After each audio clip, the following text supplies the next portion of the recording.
Eh bien, en tout cas, je suis heureux de vous retrouver ce soir, de pouvoir encore étudier ensemble la parole de Dieu. Et comme je vous disais la semaine dernière, l'étude de ce soir est vraiment une étude qui est, on va dire, importante, qui va faire le lien entre tout ce que nous avons vu depuis le début. Et comme nous avons l'habitude, afin que la soirée se déroule bien, j'aimerais vous demander de mettre vos vinyles sur vibreur ou éteindre, puisque nous allons commencer à entrer dans cette étude. Et l'étude que nous allons voir ce soir, il s'agit du sanctuaire et le plan du salut. Le sanctuaire et le plan du salut. J'aimerais vous demander, avant que nous puissions passer dans l'étude de la parole, nous allons nous prosterner devant le trône de gloire. Et pour ceux qui le peuvent, je vous invite à vous mettre à genoux.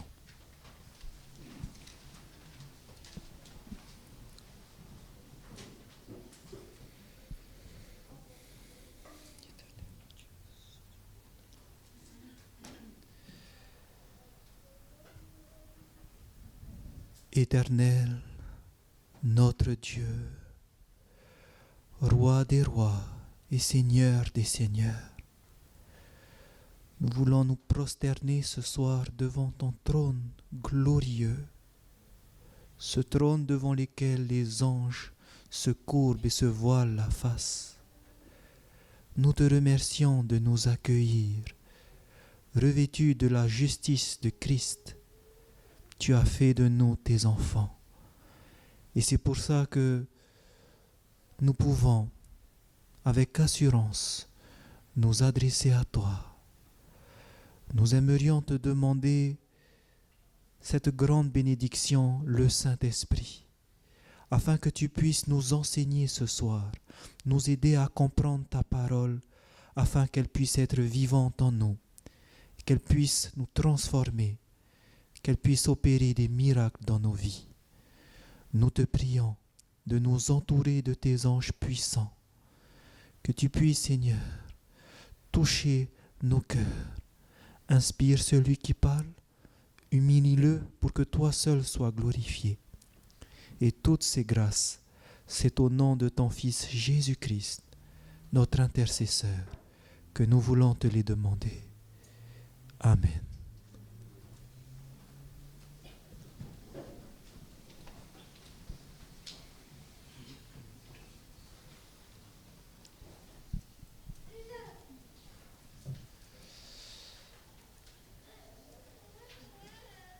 Certains d'entre vous ont peut-être entendu un certain miracle qui s'est passé il y a maintenant 3400 ans au Moyen-Orient. En effet, il y a 3400 ans, le peuple de Dieu se trouvait en Égypte. Et alors qu'ils étaient dans l'esclavage de l'Égypte pendant plus de 400 ans, voilà que Dieu va vouloir libérer son peuple. Et pour le libérer, il va montrer sa grandeur au travers d'un miracle. Plus de 600 000 familles vont traverser à pied sec la mer Rouge. Et Dieu, en faisant sortir son peuple d'Égypte, avait pour objectif de les emmener vers cette terre qu'il avait promis à Abraham, la Canaan. Mais avant de le faire, il va dire au leader qui les a fait sortir, c'est-à-dire Moïse, de venir à ses côtés et il va lui donner ses lois, les 10 commandements. Lorsqu'il passera ce temps avec Dieu sur la montagne de Sinaï, Dieu va non seulement lui donner les tables des 10 commandements, mais également il va lui donner des instructions au sujet du sanctuaire. En effet, il va lui dire de construire un sanctuaire. Vous lirez ceci dans Exode chapitre 25, où Dieu va décrire chaque mobilier du sanctuaire. Comment est-ce qu'il sera fait dans le détail. Dans Exode chapitre 26, vous verrez que Dieu va même déterminer combien vont mesurer chacune des pièces qui constituaient ce sanctuaire. Et dans Exode chapitre 27, Dieu va indiquer comment se fera la clôture de ce sanctuaire. Finalement, si on peut résumer cela et si on peut représenter sur un schéma le sanctuaire, voici ce que vous verrez. Nous verrons tout d'abord qu'il y a la clôture qui va déterminer l'espace du sanctuaire. Cette clôture, il n'y avait qu'une seule entrée. Cette entrée qu'on appelait la porte était située selon Exode chapitre 27 du verset 13 à 16 du côté de l'Orient, c'est-à-dire du côté de l'Est. Également, cette clôture séparait l'extérieur de l'intérieur qu'on appelait le parvis. La cour intérieure, le parvis, était justement et accueillait une grande tente qu'on appelait la tente d'assignation. Et cette tente d'assignation était composée de 2 pièces. La première pièce que Dieu va appeler le lieu saint et une deuxième pièce séparée par un voile appelée le lieu très saint. Lorsque vous prenez le parvis, vous verrez qu'à l'intérieur, Dieu va décrire de construire 2 mobiliers qui premièrement sont l'autel de sacrifice, qui est le premier mobilier en entrant après la porte, et juste entre l'autel des sacrifices et la tente d'assignation, il y avait une cuve en bronze qu'on appelait la cuve d'airain aussi, l'airain qui est le bronze, à l'intérieur duquel il y avait de l'eau. Ensuite, dans la tente d'assignation, le premier lieu que l'on trouvait, qui était le lieu saint, il y avait 3 mobiliers. Ces 3 mobiliers étaient tout d'abord, en entrant sur la droite, la table des pains de proposition. En face, il y avait l'autel des parfums, qui se trouvait en face du voile.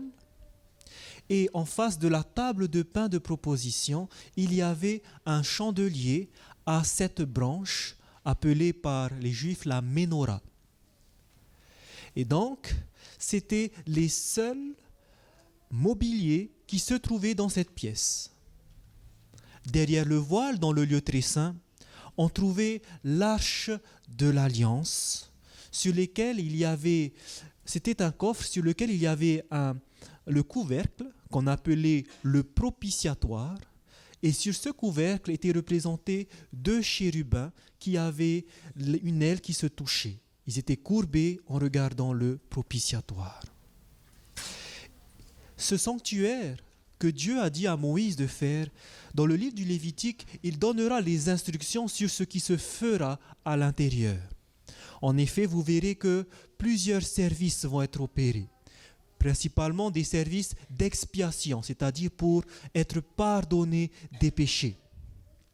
Mais pendant ces services, vous allez voir qu'il y avait différents accès, c'est-à-dire que en fonction de ce que vous étiez dans le peuple, vous ne pouvez pas entrer n'importe où. Par exemple, si vous étiez enfant des tribus d'Israël, toutes les tribus sauf la tribu de Lévi, eh bien, vous pourrez simplement entrer dans le parvis. Par contre, pour ceux qui faisaient partie de la tribu de Lévi, ils étaient consacrés au service de Dieu, on les appelait les sacrificateurs. Eux, ils pouvaient entrer dans la pièce, la première pièce de la tente d'assignation, le lieu saint. Les sacrificateurs, finalement, étaient ceux qui allaient faire le service. Ils accueillaient le peuple, ils permettaient qu'ils fassent leur service, leur confession des péchés, et ensuite, eux, ils allaient dans le lieu saint. Et dans la deuxième pièce de la tente d'assignation, ce ne sont pas les Lévites maintenant qui pourront entrer, mais seulement le grand sacrificateur, c'est-à-dire celui qui sera nommé le chef de tous les sacrificateurs, de tous les Lévites. Et donc, dans ce lieu très saint, l'accès était autorisé seulement une fois par année. Vous verrez cela dans Lévitique 16. Alors que dans le lieu saint, les sacrificateurs pouvaient entrer tout le reste de l'année. Voici finalement ce qui se passait dans le sanctuaire. Des services pour ôter le péché.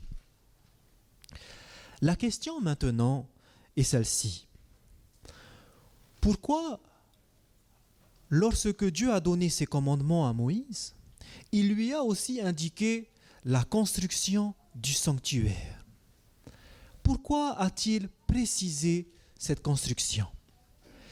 Et pour cela, j'aimerais que nous prenions notre premier verset qui se trouve dans Exode au chapitre 25. Pourquoi Dieu a demandé de faire un sanctuaire? Dans Exode au chapitre 25, nous allons lire le verset 8. Exode 25, verset 8, il est écrit « Ils me feront un sanctuaire et j'habiterai au milieu d'eux. » Pourquoi alors Dieu a demandé à Moïse de faire un sanctuaire? Pour que lui-même puisse faire quoi? Habiter au milieu du peuple d'Israël. En effet, il était dans le sanctuaire et tout le peuple campait autour du sanctuaire. Maintenant, nous allons aller un petit peu plus dans le détail et voir où est-ce que Dieu se trouvait dans le sanctuaire. Je vous invite à tourner dans Exode au chapitre 40. Où est-ce que Dieu résidait dans le sanctuaire au milieu du peuple? Exode au chapitre 40 et nous allons lire le verset 34. Exode 40, verset 34, il est écrit « Alors la nuée couvrit la tente d'assignation et la gloire de l'Éternel remplit le tabernacle. » Donc on nous dit que Dieu, au moment où il y aura l'inauguration, il va entrer dans le tabernacle, dans la tente. Et regardez exactement où dans cette tente, dans Lévitique chapitre 16. Prenons un petit peu plus loin, dans Lévitique au chapitre 16, au verset 2. Il est écrit « L'Éternel dit à Moïse, parle à ton frère Aaron, afin qu'il n'entre pas en tout temps dans le sanctuaire au-dedans du voile, devant le propitiatoire qui est sur l'arche, de peur qu'il ne meure, car j'apparaîtrai dans la nuée, où ça? Sur le propitiatoire. » Dieu a dit au grand sacrificateur Aaron de ne pas entrer dans le lieu très saint, là où il y a l'arche de l'alliance, parce qu'il serait ici. Mais où exactement? Sur le propitiatoire, c'est-à-dire au-dessus du couvercle entre les deux anges. C'est ici où était Dieu. Et il apparaissait dans ce qu'on appelait, ce que les Juifs appellent la Shekinah. C'était la présence de Dieu. Et de cette Shekinah sortait au-dessus de la tente d'assignation cette nuée qui guidait les Israélites dans le désert, qui les protégeait la journée de la chaleur du soleil et qui les protégeait le soir de la fraîcheur du désert. Donc, Dieu nous dit qu'il va faire un sanctuaire. Pourquoi? Parce qu'il va habiter où? Au milieu du peuple d'Israël. Comprenez maintenant alors. Dieu a fait sortir son peuple d'Égypte. Et pour cela, il a triomphé, on va dire, le leader politique de l'époque qui était le pharaon. Comment? En faisant des miracles, en envoyant les plaies d'Égypte. Et en plus, il va les faire sortir au travers de la mer Rouge et détruire toute l'armée de Pharaon. Les peuples ont entendu cela. Mais maintenant, l'attention est attirée sur Israël, sur le Dieu d'Israël. Et voilà que Dieu va vouloir qu'il puisse habiter au milieu d'eux. C'est comme si Dieu maintenant va attirer les regards des peuples environnants sur ce sanctuaire. Vous voyez l'image? Et maintenant, comprenez. Pourquoi est-ce que Dieu voulait attirer les regards du monde sur ce sanctuaire? C'est que quelque part, il devait y avoir quelque chose d'important, n'est-ce pas, à l'intérieur? Et nous allons le découvrir ensemble maintenant. Pour cela, je vous invite à prendre dans Psaume. Pourquoi Dieu désirait-il attirer les regards des nations sur ce sanctuaire. Dans Psaume, nous allons lire au chapitre 77, Psaume 77, et nous allons lire le verset 14. Selon les versions, il peut se trouver au verset 13. Donc dans la version Louis II par exemple, c'est au verset 14. Que lisons-nous? Psaume 77, verset 14, il est écrit « Ô Dieu, tes voies sont saintes. Quel Dieu est grand comme Dieu ?»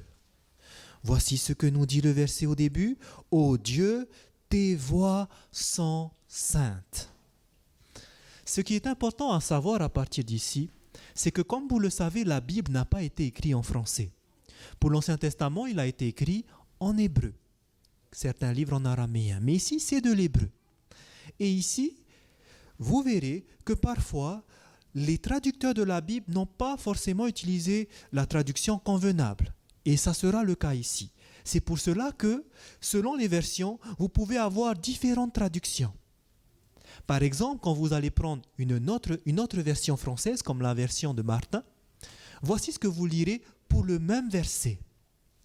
Vous lirez ceci. « Ô Dieu, ta voix est dans ton sanctuaire. » Dites-moi, est-ce que ça veut dire la même chose si on dit que les voix de Dieu sont saintes et si on dit que la voix de Dieu est dans ton sanctuaire?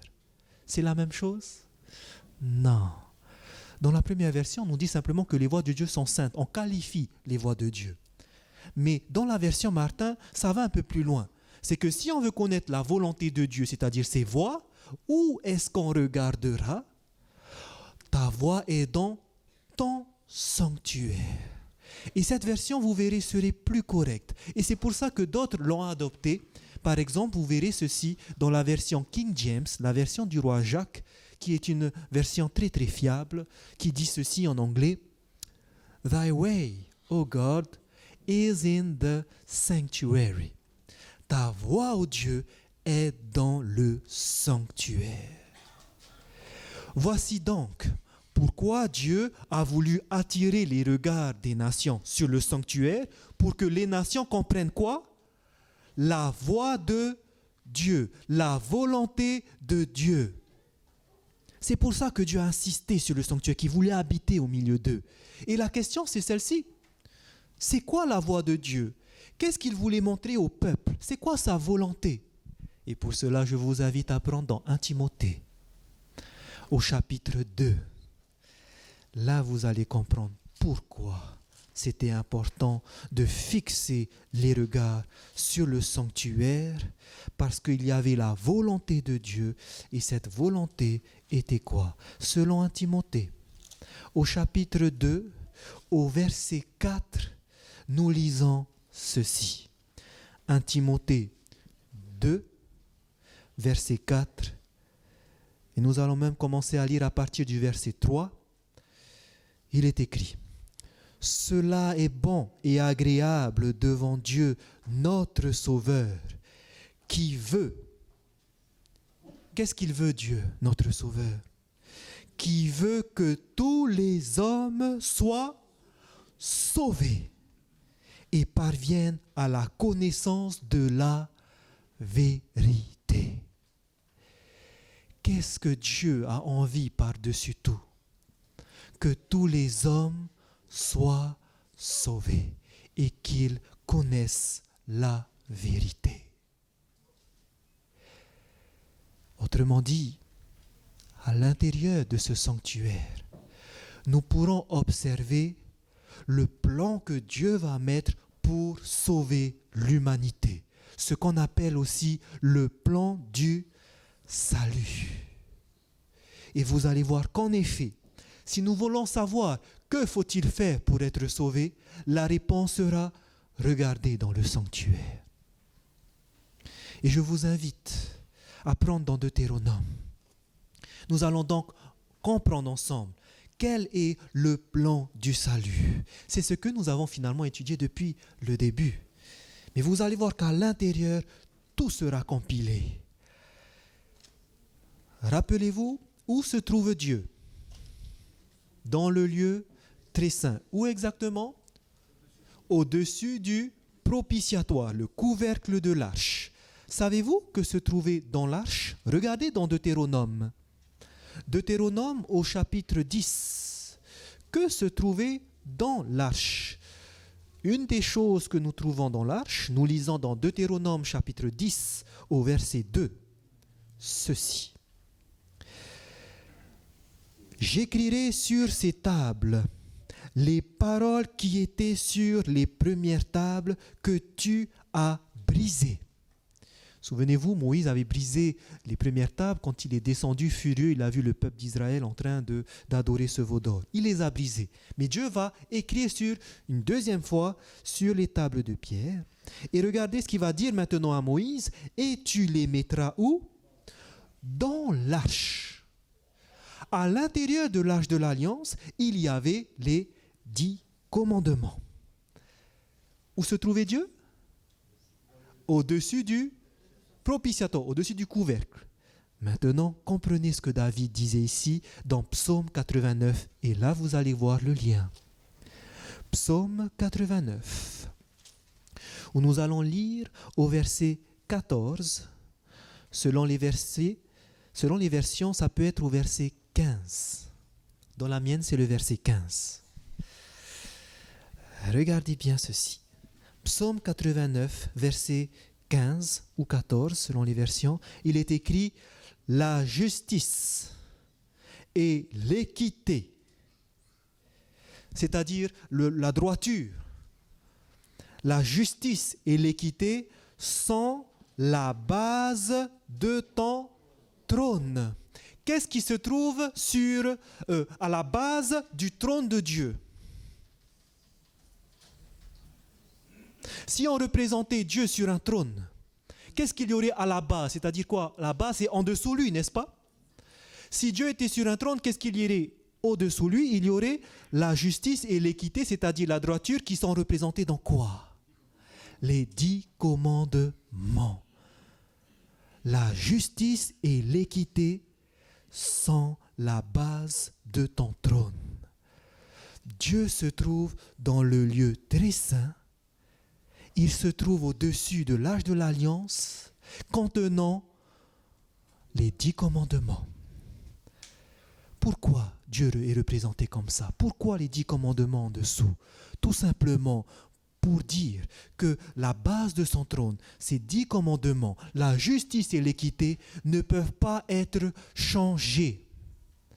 Son gouvernement, son trône, son royaume est un royaume qui est fiable, éternel. Il ne peut pas se tromper et les bases ne peuvent pas être changées. C'est pour ça que la loi reste et restera toujours, comme Jésus dira dans Matthieu 5. Mais que s'est-il passé dans l'histoire de l'humanité? Lorsque l'homme a été créé, Adam et Ève, qu'ont-ils fait? Ils ont transgressé ce que Dieu avait dit, vous ne ferez pas. Et à cause d'eux, tous ceux qui sont nés d'Adam, nous sommes nés quoi? Des pécheurs. C'est quoi le péché selon la parole de Dieu dans 1 Jean chapitre 3 verset 4? Le péché, c'est la transgression de la loi. Le péché, c'est la transgression de la loi. Et Dieu nous montre que nous avons transgressé cette loi. Et parce que nous avons transgressé cette loi, que se passe-t-il?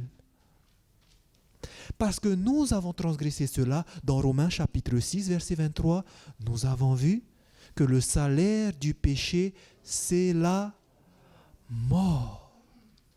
En d'autres termes, Dieu nous montre que nous avons transgressé cela et que finalement nous méritons cette mort éternelle.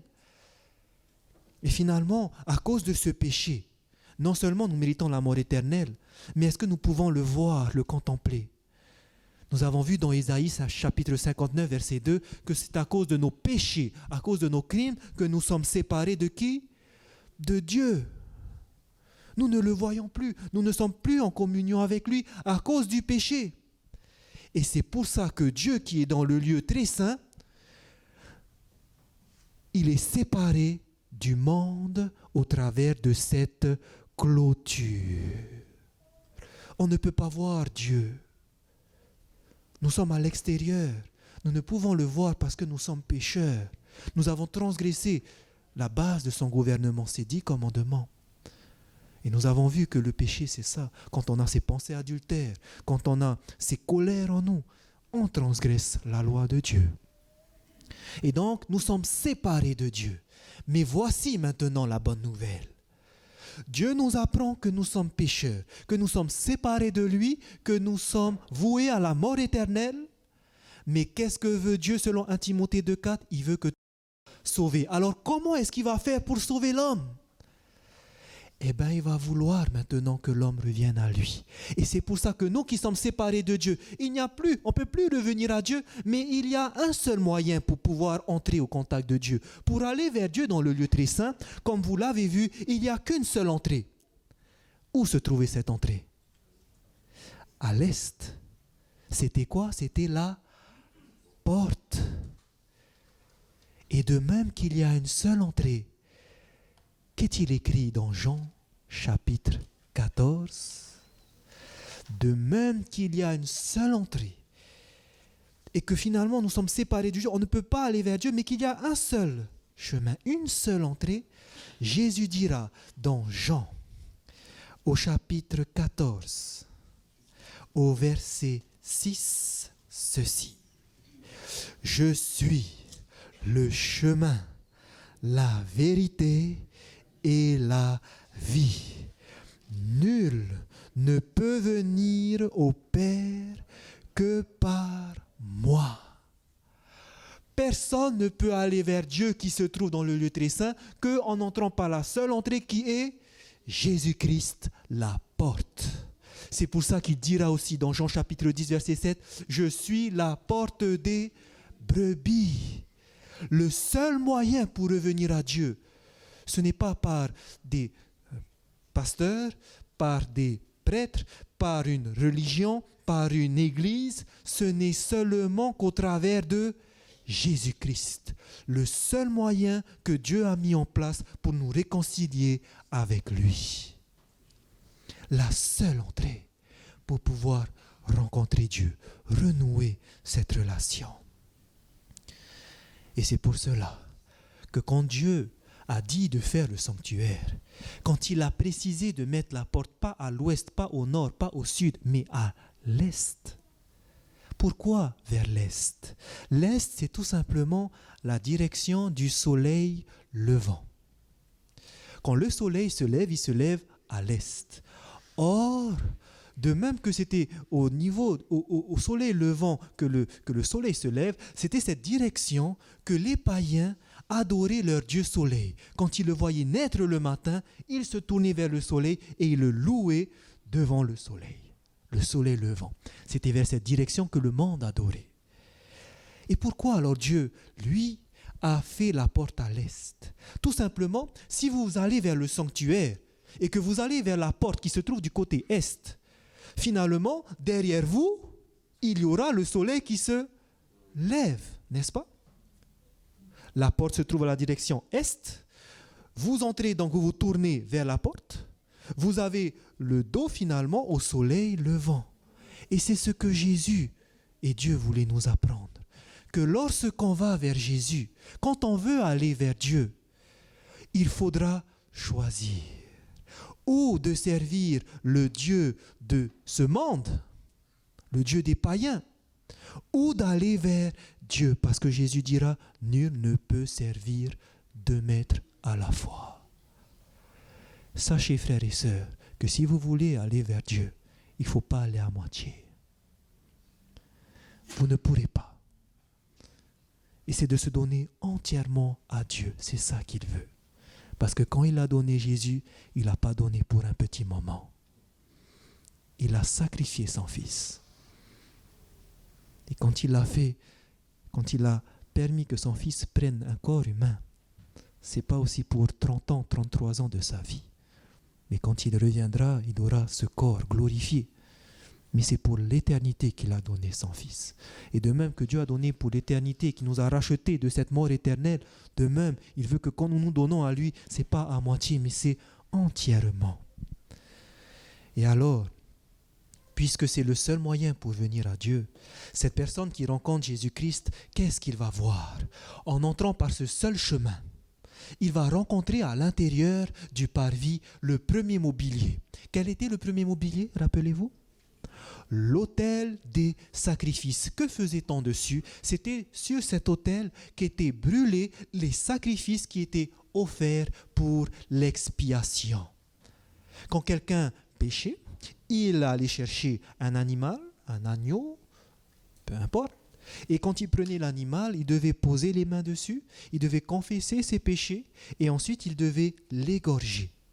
Et l'animal égorgé était mis sur ce feu, sur cet autel où il y avait du feu. Alors la question c'est pourquoi il y avait besoin finalement de ces sacrifices? Quel était le but? Qu'est-ce que Dieu voulait montrer au monde par ici? Regardez dans Hébreux au chapitre 9.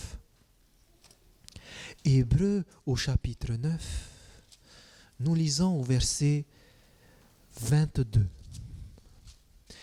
Hébreux chapitre 9, au verset 22, il est écrit « Et presque tout, d'après la loi, est purifié avec du sang.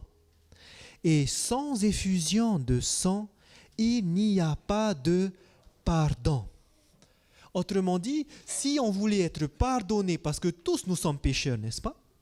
De même que ces Israélites qui venaient, ils étaient coupables d'avoir transgressé la loi. Et à cause de cela, à cause de cette transgression, pour avoir le pardon, qu'est-ce qu'il fallait avoir? Il fallait avoir l'effusion de sang. C'est-à-dire, il fallait que le sang coule, le sang d'un animal coule. Pourquoi le sang devait couler? Regardez dans Lévitique au chapitre 17. Pourquoi le sang devait couler? Lévitique, chapitre 17.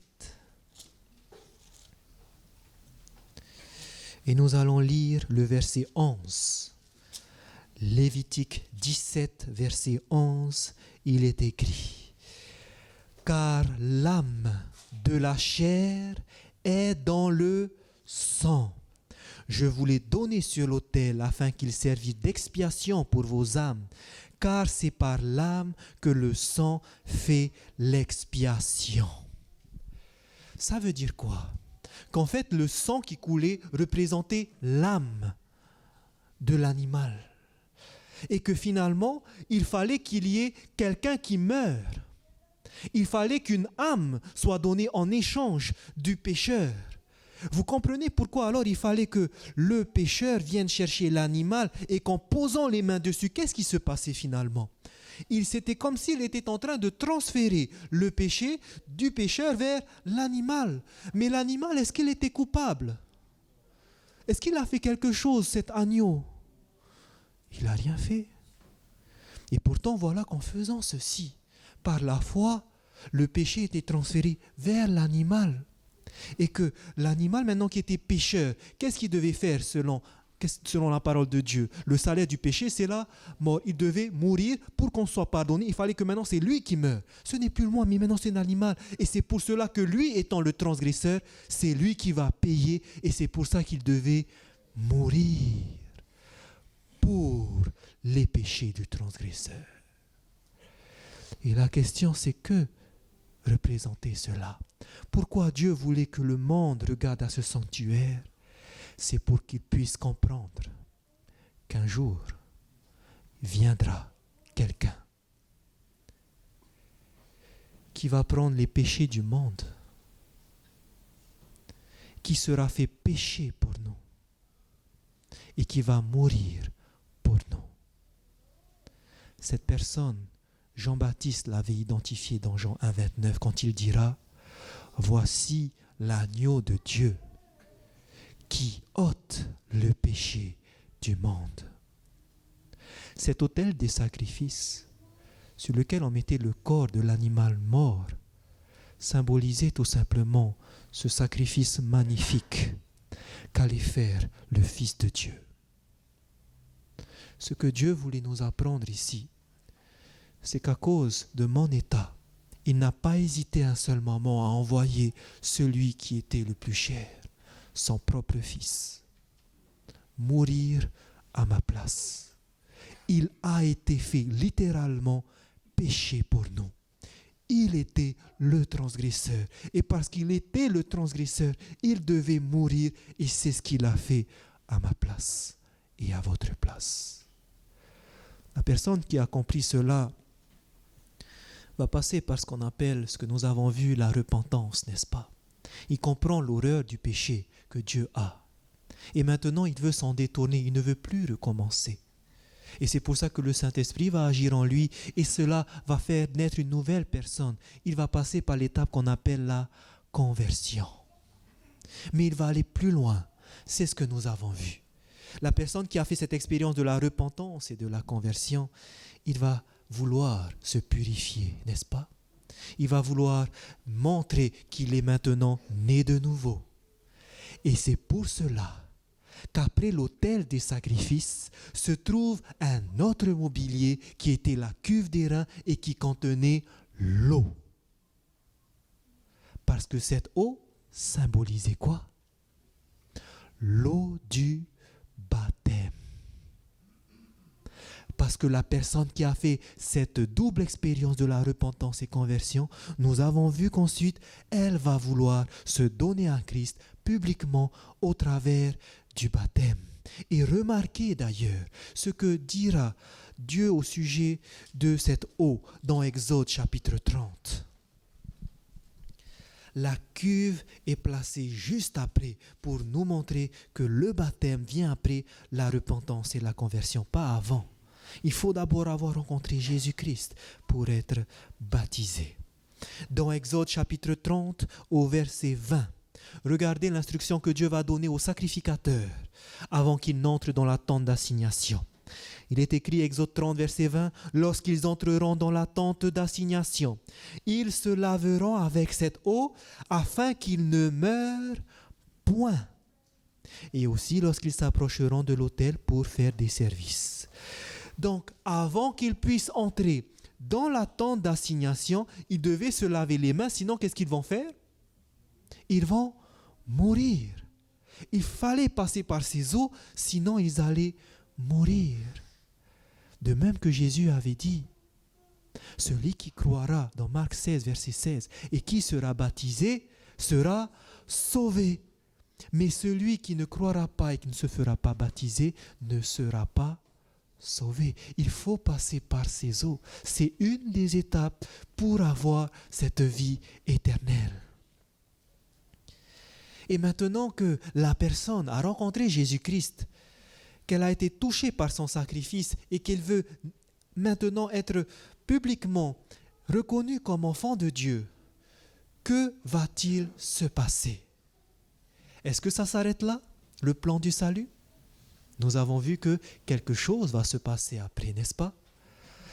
Remarquez qu'après la cuve d'airain, il y avait d'autres mobiliers qui se trouvaient dans la tente d'assignation et dans le lieu saint, dans ce lieu, il y avait aussi 3 mobiliers. Mais remarquez qu'à l'intérieur, tout le monde ne pouvait pas entrer. Qui seul pouvait entrer dans la tente d'assignation? C'était les sacrificateurs. Alors remarquez ce qui s'est passé pour ceux qui se sont baptisés. Et nous allons regarder ça dans Apocalypse 1, verset 5. C'est que les sacrificateurs qui peuvent entrer à l'intérieur. Mais dans Apocalypse chapitre 1, verset 5, regardez ce qui se passe pour la personne qui s'est fait baptiser. Apocalypse chapitre 1, nous allons lire le verset 5.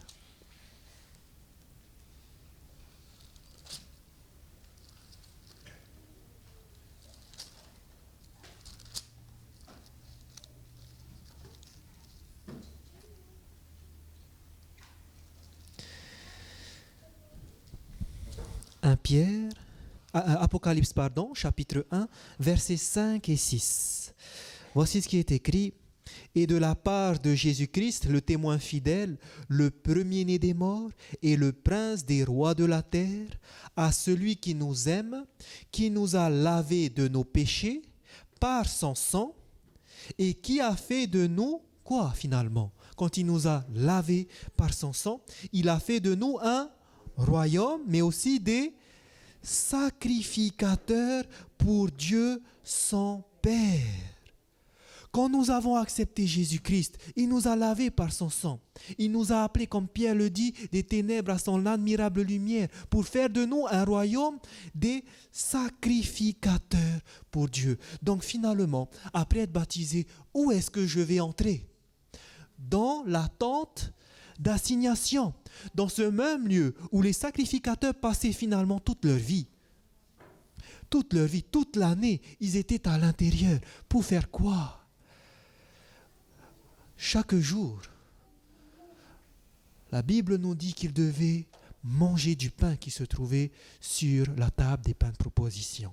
Chaque jour, ils devaient entretenir l'encens qui brûlait sur l'autel des parfums pour qu'il y ait tout le temps de l'encens qui monte. Chaque jour, ils devaient entretenir le chandelier, mettre de l'huile pour qu'elle puisse constamment briller et éclairer.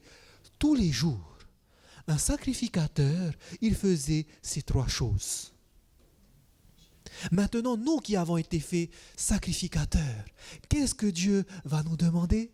De faire la même chose que ces sacrificateurs. C'est quoi alors? Eh bien, c'est que chaque jour, nous allons manger aussi de ce pain. Quel pain? Regardez dans Jean chapitre 6. Qu'est-ce que nous devons faire alors chaque jour quand nous nous sommes donnés à Jésus-Christ? Est-ce que c'est fini? J'ai été sauvé? J'ai été baptisé? Nous avons vu que ce n'est pas terminé parce que maintenant le caractère n'a pas changé. Dieu veut que nous puissions grandir et pour ce faire, que faut-il faire? Premièrement, manger de ces pains. Dans Jean chapitre 6, au verset 51, il est écrit: à partir du verset 50, Jésus dit: « C'est ici le pain qui descend du ciel, afin que celui qui en mange ne meure point. » Verset 51, « Je suis le pain vivant qui est descendu du ciel. Si quelqu'un mange de ce pain, il vivra éternellement.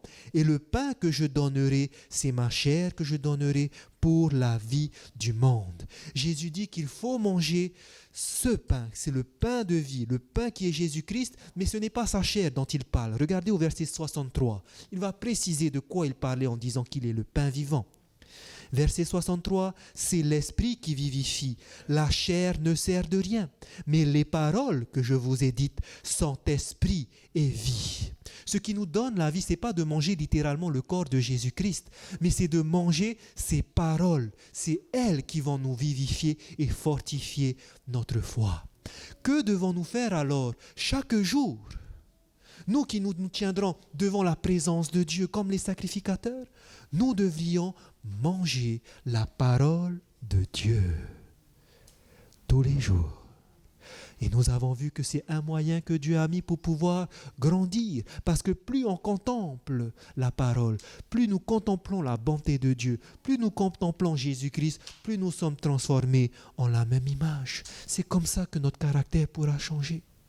Mais ce n'est pas terminé, parce qu'il y avait aussi l'autel des parfums qui devait être entretenu par les sacrificateurs. Que représentait cela? Dans Apocalypse chapitre 8, on nous donne la signification de l'autel des parfums, cet encens qui devait constamment brûler.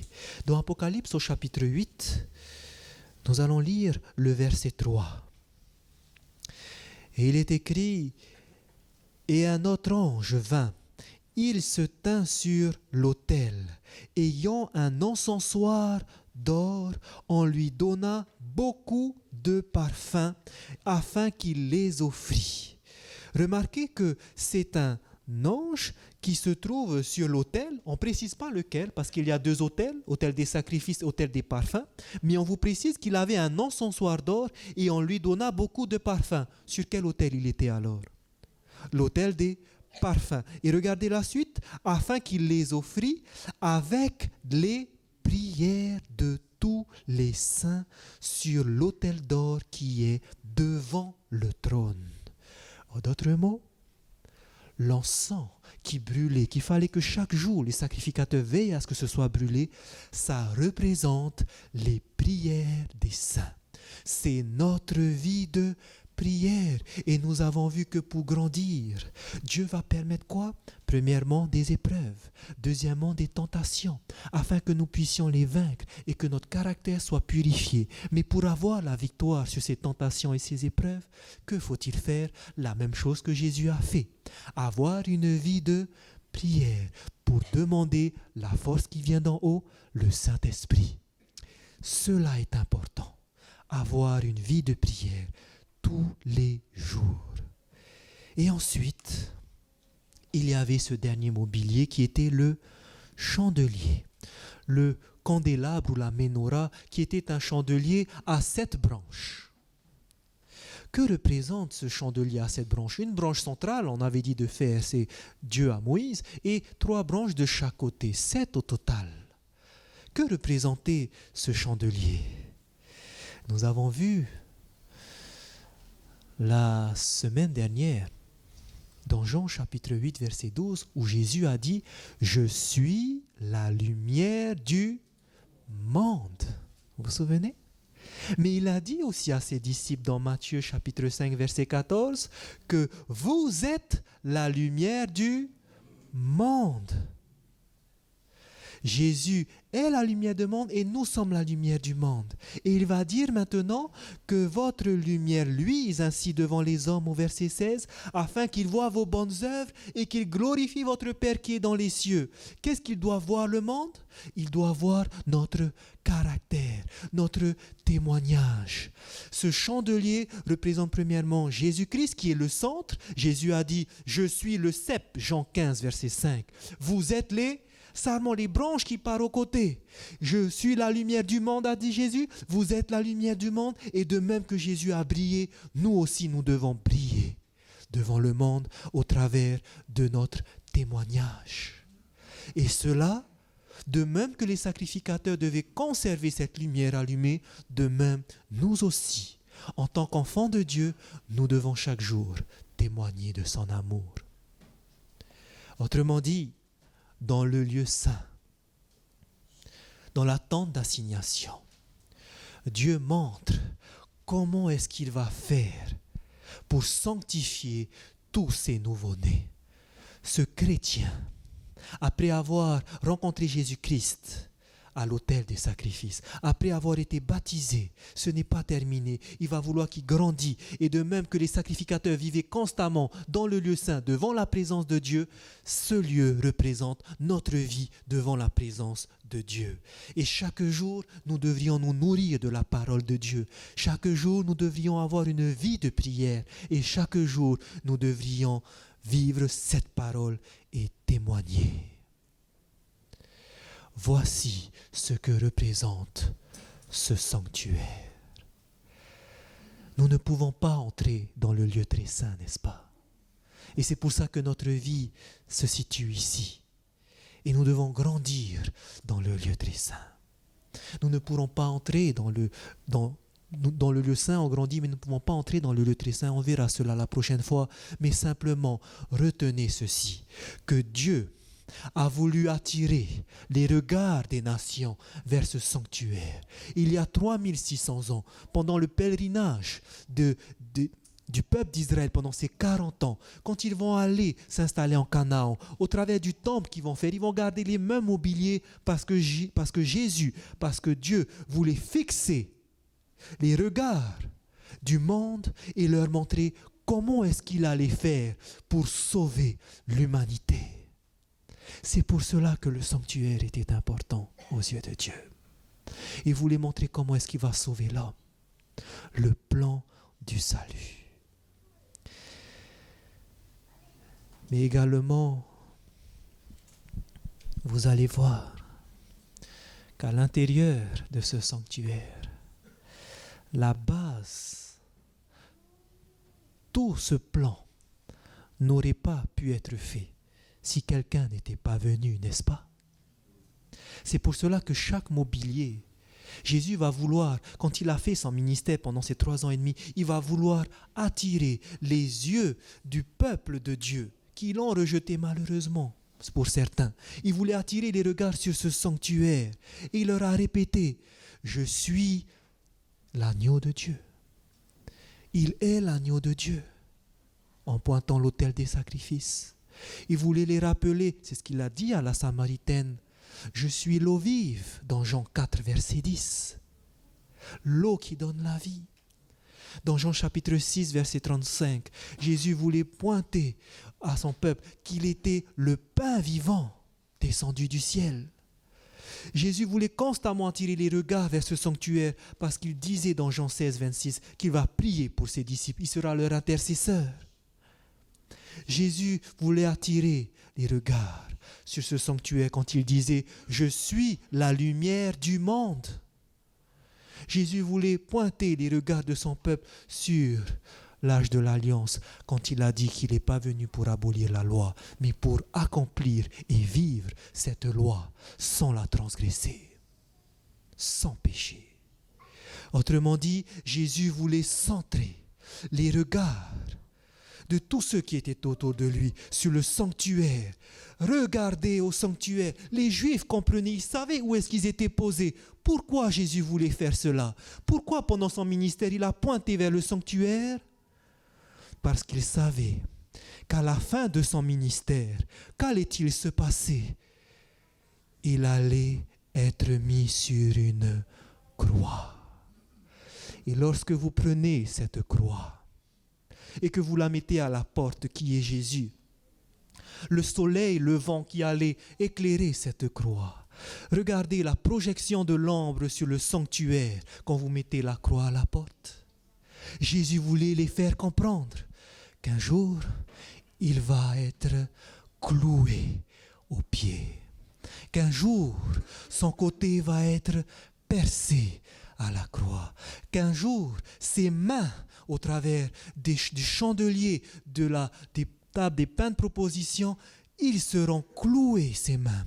Que son cœur, au travers de l'autel des parfums, sera brisé. Jésus voulait attirer les regards du peuple vers son sacrifice. Vous savez pourquoi? Parce qu'il n'y aura de salut en aucune autre personne. Il n'y a de salut en aucun autre, car il n'y a sous le ciel aucun autre nom qui était donné parmi les hommes par lequel nous devions être sauvés. Jésus est le seul qui peut nous sauver. Ce n'est pas notre mari, ce n'est pas notre femme. Parce que beaucoup d'entre nous seront attirés à rester dans notre obscurité parce que nous préférions suivre notre mari, nous préférerons suivre notre pasteur, nos prêtres, notre religion au lieu de suivre celui qui seul donnera la vie éternelle. Malheureusement, c'était ce piège dont étaient tombés les sacrificateurs. Ils ne voulaient pas suivre ce simple homme. Ils ne voulaient pas croire qu'il était le sauveur du monde.